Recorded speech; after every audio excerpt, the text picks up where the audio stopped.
anything cheesier than a walk-off walk? How about, like, a bunch of walks leading up to the walk-off walk? Maybe something like that. Good morning to you.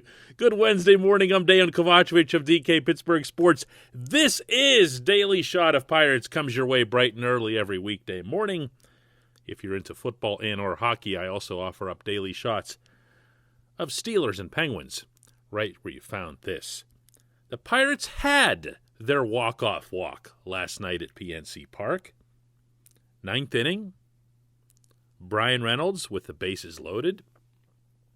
And they beat the Braves 2-1. And they've won 3 games in a row. The Pirates have won 3 games in a row. None of that, in and of itself, in isolation, is significant. It just isn't. Pirates are still 21 games under 500. They're still going absolutely nowhere in 2021. And even the way that they've achieved these wins, or 2 of these wins, offensively has been, They did have the 11-1 rout of the Braves Monday night. But just set that aside. Set that aside. Let's look instead at the undercurrent of all 3 of these. The Pirates have outscored their opponents 15-2 in this 3-game winning streak. Their pitchers have allowed only 15 hits through the 3 games. 3 of them total for extra bases, including the Orlando Arcia home run last night off Chad Kuhl, which was the Braves' only extra base hit. They've turned 5 double plays in these 3 games, and they've committed 1 error, which was charged to Phillip Evans, who isn't even a regular. This is good, fundamental baseball. Last night, they went into the batter's box facing a pitcher, really facing a whole bullpen that's been struggling with walks all season long, meaning Atlanta's. So here comes Tyler Matzik, the flame-throwing lefty, at Rodolfo Castro, the rookie who's just up from Altoona, blazing his fastball in at 98 miles an hour. Kid falls behind 0-2. At one point, swings so hard, and he did a lot of this in Bradenton, by the way, that his helmet came flopping all over his head.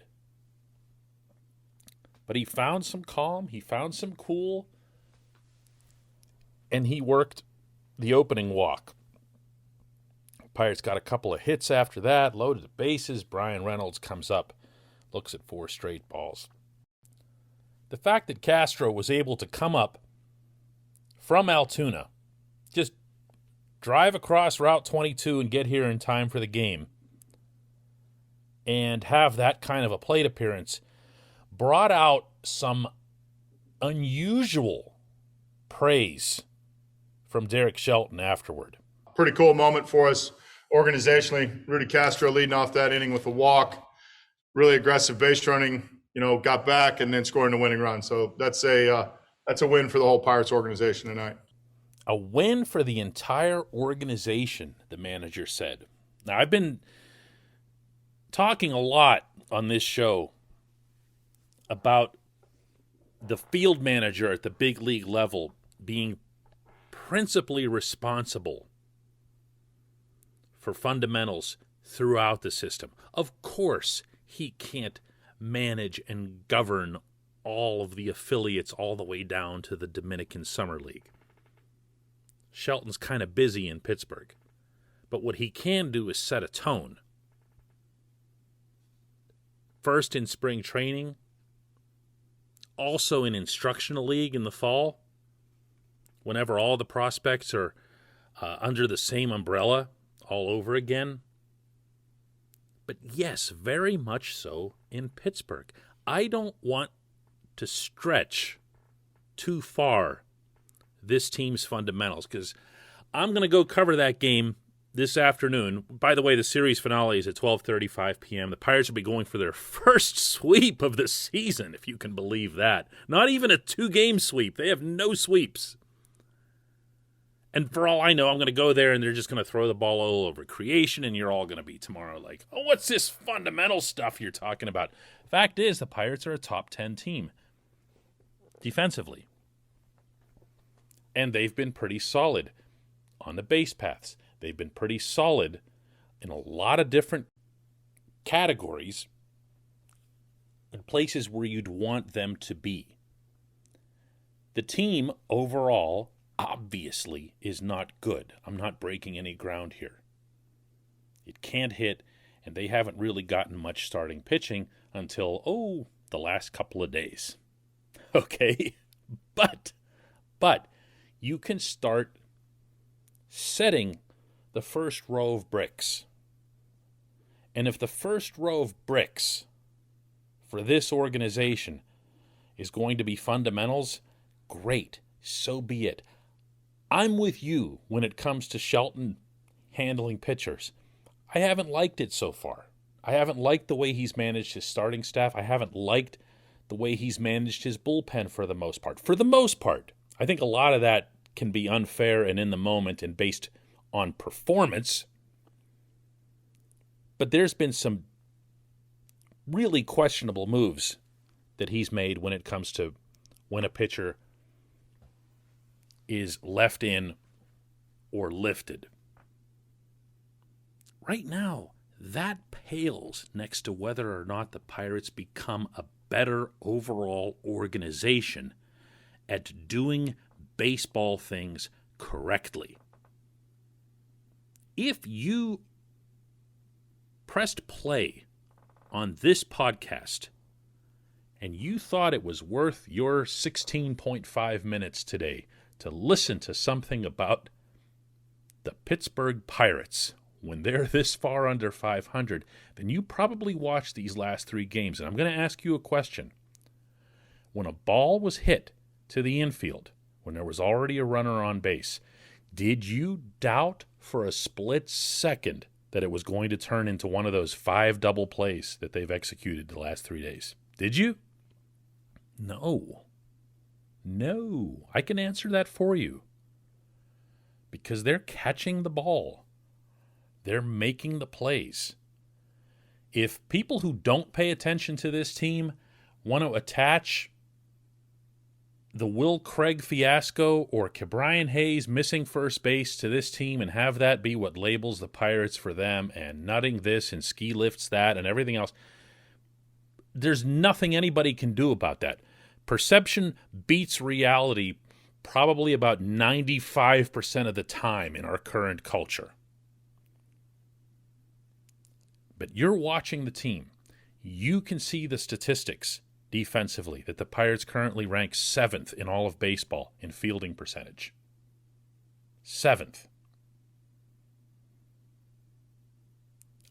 I know they're not a great defensive team because I watch the games too, meaning that they don't have great range. They don't have, especially in the outfield, they don't have superb athletes making, Billy Hamilton type catches. And by the way, if you haven't seen Hamilton's catch last night in Minneapolis for the White Sox, wow, go find it. But the Pirates don't do a whole lot of that. They do have Ke'Bryan Hayes' spectacular range and everything else that he brings to the infield.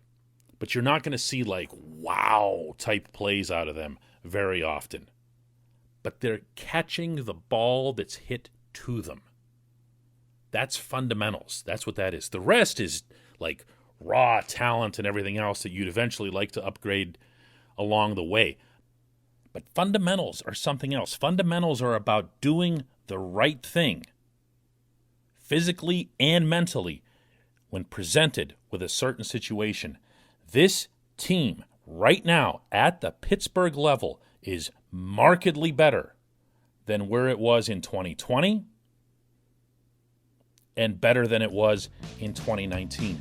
That is to Shelton's credit. No matter what else you might think of his lineups and this and that and everything else here, I will take the manager who delivers on fundamentals. When we come back, just one question.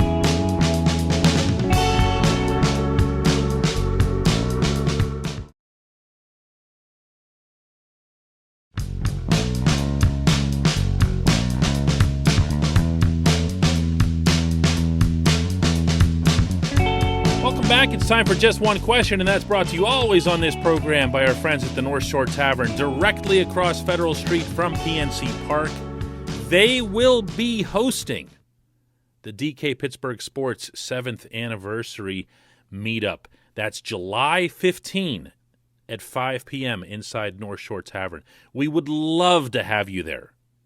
Hope you can make it down. No catch, no cover, nothing like that. Just come by and say hello. North Shore Tavern is home to Steak on a Stone. North Shore Tavern is home to the planet's only dedicated Pittsburgh Baseball Club sports bar. Come on down and check it out.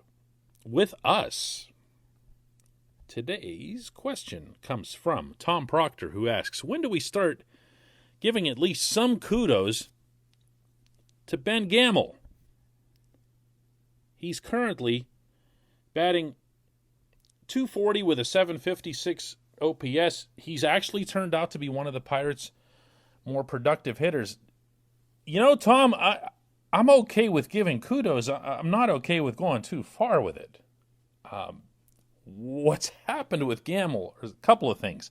One, he was the best of a really, really, really bad lot of outfielders that were passing through here seemingly on tryouts with all the various DFA guys at the corner spots. So he kept his job and he kept getting chances, and he eventually got hot, and that's where he is right now. I got to tell you, it was funny last night watching Brian Reynolds come to the plate with a base open, and the Braves deciding to pitch to him. Why? Because Gamel was on deck. I couldn't believe it. I mean, they got away with it, but still, it was something, you know? That's when you can tell a guy is really getting people's attention. He's looked, you know, he's been okay. He's been one of those guys that I've been advocating for a while here, to just bring in some people who can hit. They don't have to have anything to do with the future. If he's a better ball player than Jared Oliva, and I'm starting to think that everyone is, then he should play. Jared Oliva's only up here because of injuries. He didn't earn his way up. He wasn't hitting at all in AAA. And when you see the at-bat that he had last night with the bases loaded, ugh. But Gamel, he's come up and done some good things. And he looks like he's fit in, too. He's a fun guy. I can tell you that from having a couple laughs with him out in Denver last week. A neat personality to have around the team. Same goes for Wilmer Defoe, who came up. Derek Shelton's offering special praise to Defoe for the impact that he has on the team emotionally. In the dugout, he's kind of a louder guy. And managers and coaches in all sports value someone who has that type of personality. But way more important than that, Defoe's been pretty good in the very short time since he's been back, both at the plate and in the field. Had a real nice night at shortstop last night. Gamel's been okay. I'm not going to go too far, Tom. Sorry. I mean, the bar was really, really, really low, okay? He's been way better than Anthony Alford, Dustin Fowler, and the whole long list of corner outfielders who've since been DFA'd. I appreciate the question. I appreciate everyone listening to Daily Shot of Pirates. We'll do another one of these tomorrow after the sweep. Hey everybody, thanks for listening. Please subscribe to our DK Pittsburgh Sports channel, and don't forget to hit the bell to get notified every time we post a new video or podcast.